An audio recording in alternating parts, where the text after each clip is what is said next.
Hi, my name is Drew, and we've been into Bank on Yourself for about 10 and a half, 11 years.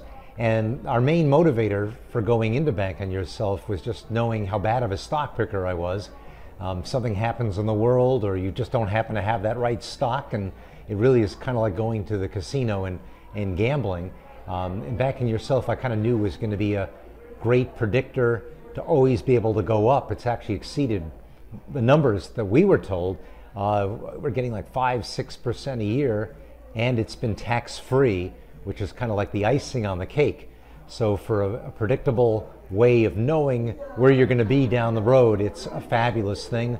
We bought a car, one of our children, education, a boiler broke a year and a half ago, and you pull the money out of Bank on Yourself, and the cash value actually goes up when you do that, which I was always very skeptical. How could it do that? But it actually does. So it's been a win-win on both fronts, and I'd certainly endorse it to anyone, and the advisors are great when you have questions about any of this.